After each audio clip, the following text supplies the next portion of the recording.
Psiquiatría infantil. Objetivo general. Identificar cuáles son las patologías psiquiátricas con mayor prevalencia en la infancia. Objetivos específicos. Determinar mediante datos estadísticos las dos enfermedades con mayor prevalencia. Explicar la etiología de las dos enfermedades. ¿Qué es psiquiatría? Ciencia que forma parte de la medicina, que tiene como objetivo el estudio del origen, el diagnóstico, la prevención y el tratamiento de las enfermedades mentales, en las cuales también se pueden incluir los problemas de percepción, estado de ánimo, emoción y pensamiento, asimismo el abuso de alcohol y de drogas. Paralelamente se encuentra la psiquiatría infantil, que por mucho tiempo fue considerada como una especialidad menor que era dependiente de la psiquiatría del adulto, y que hace referencia a un grupo mucho más específico, que en este caso son los niños. Psiquiatría infantil. Estudia a la población con problemas mentales y o del comportamiento, con un rango de edad entre los 0 y los 18 años, que en algunos países atiende hasta los 21 años. Dentro de las patologías más representativas y repetitivas en un rango de edades de 8 a 11 años podemos encontrar trastorno de déficit de atención e hiperactividad y trastorno de eliminación. La consulta con un niño no se basa en el diálogo, sino en la observación de la conducta. Los trastornos infantiles no suelen manifestarse de manera sintomática. Es un trastorno del comportamiento que suele ser común y que afecta aproximadamente a un 4% de los niños en edad escolar. Aunque se desconoce la razón, los niños son 3 veces más propensos de padecer este trastorno que las niñas. Los síntomas de este síndrome bloquean la habilidad de los niños de poder desenvolverse socialmente, académicamente y en sus hogares. Características: irregularidades de la atención, impulsividad, exceso de movimiento realizado con un tiempo acelerado, inatención, dificultades para resistir la distracción, atender selectivamente estímulos específicos y explorar estímulos complejos de modo planeado y eficiente. Muchos de estos fallos, junto con las insuficiencias en organización y planificación, constituyen un trastorno de la función ejecutiva, que a menudo va acompañado de cierta torpeza motora. Los niños con TDAH suelen ser considerados inmaduros y mal educados. Etiología. Es una patología de etiología genética y neurológica, cuya prevalencia es estimada en un 3 a 7% de la población de niños en edad escolar, según el DSM.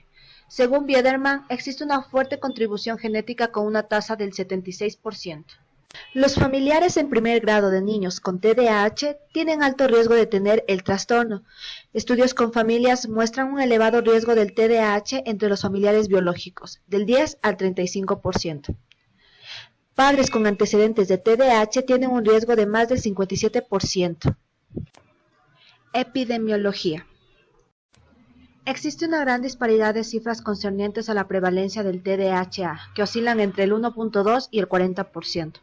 Estas amplias diferencias dependen de las edades estudiadas y sobre todo de la disparidad de criterios diagnósticos utilizados. Parece prudente adoptar una estimación del TDAH situada entre el 3 y el 5% de los niños. Los niños presentan este cuadro con frecuencia significativamente superior a las niñas, aunque suelen observarse sintomatología claramente hipercinética, coincidiendo con el inicio de la escolaridad 6 a 7 años. Se acepta que a partir de los 3 años ya puede establecerse el diagnóstico. Factores genéticos. Los estudios de familias de concordancia gemelar y de adoptados ofrecen suficientes pruebas al respecto. La heredabilidad del TDAH se sitúa alrededor del 76%. Quizá las niñas requieren de mayor carga genética que los niños para desarrollar un TDAH. Alteraciones neurológicas. Un estudio controlado ha demostrado un incremento de la hiperactividad en niños de 3 años tras administrarles alimentos con colorantes artificiales y conservantes. En menores con TDAH se ha hallado una reducción de materia gris prefrontal izquierda, así como de materia blanca y gris occipital izquierda, junto con una reducción del cerebelo derecho. La reducción cerebelosa se considera directamente asociada a la fisiopatología del TDAH, mientras que la prefrontal y occipital marcarían riesgo del trastorno por ser compartidas con los hermanos gemelos sin TDAH. Esta afectación del cerebelo parece concentrarse en el vermis posterior inferior, área muy implicada en la función dopaminérgica. Factores biológicos. Enfermedades durante el embarazo, hipermadurez en el nacimiento, enfermedades de la primera infancia, consumo de alcohol y o tabaco, desnutrición. Los niños con TDAH generan en su ambiente una serie de reacciones y conflictos que por sí solos pueden tener auténtico carácter patógeno. Y si además existe patología familiar, se multiplicará la influencia patógena. Disfunción del sistema dopaminérgico. Se han determinado algunos polimorfismos asociados a la dopamina. Se ha observado que en adolescentes con TDAH y el gen DAT1 presentan más síntomas de inatención y de hiperactividad e impulsividad que otros fenotipos. Sin embargo, también hay datos que sugieren una disfunción noradrenérgica en la fundamentación genética del TDAH. Comorbilidad. Los niños y adolescentes con déficit atencional por hiperactividad no necesariamente presentan trastornos asociados, pero en algunos casos puede existir enuresis y o encopresis, tics motores, dificultad en el desarrollo de la escritura, retardo en la correcta adquisición del lenguaje, trastornos en el desarrollo de la coordinación, depresión. Diagnóstico. El TDAH generalmente se diagnostica en los primeros años de la enseñanza primaria. Algunos síntomas están presentes antes de los 7 años y con frecuencia persisten en la adolescencia y en la vida adulta. El diagnóstico es complejo y debe basarse en la evaluación clínica realizada por un médico experto en el reconocimiento y tratamiento del mismo. Trastorno de eliminación. A los 4 años se le escapan las heces, al 3% de los niños una vez por semana, y a los 7 años la encopresis tiene una prevalencia del 2.3 en los niños y del 0.7 en las niñas, según datos de un documento sobre los trastornos de eliminación, enuresis y encopresis. Estudio del Hospital Materno Infantil, 12 de octubre, Madrid. Enuresis.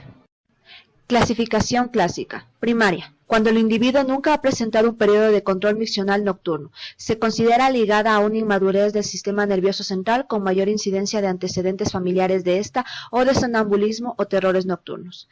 Secundaria. Cuando la enuresis aparece después de un periodo más o menos largo de adecuado control miccional, sin negar una predisposición, se relaciona de forma más característica con situaciones desencadenantes, situación conflictiva familiar, escolar. Criterios de diagnóstico. A. Emisión repetida de orina en la cama o en los vestidos, sea voluntaria o intencionada.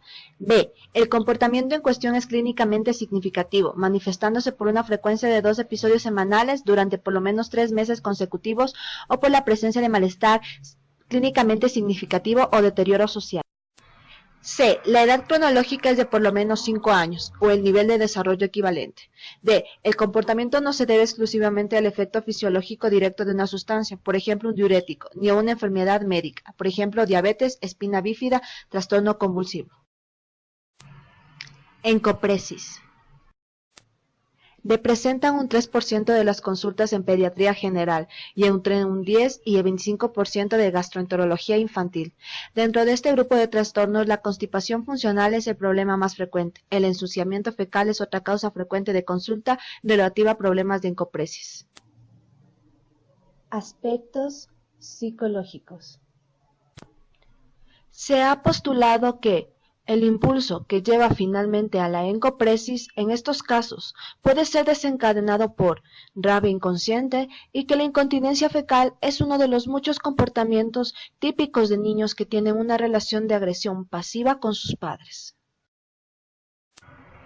Investigadores en Holanda han demostrado recientemente que niños con encopresis no retentiva tienen significativamente mayores problemas de comportamiento y mayores problemas de externalización e internalización de los problemas que el resto de los niños. Criterios de diagnóstico.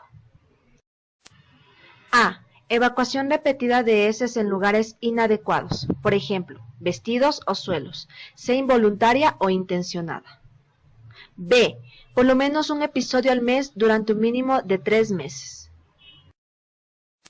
C. La edad cronológica es por lo menos de 4 años o un nivel de desarrollo equivalente. D. El comportamiento no se debe exclusivamente a los efectos fisiológicos directos de una sustancia, por ejemplo laxantes, ni a una enfermedad médica, excepto a través de un mecanismo que implique estreñimiento.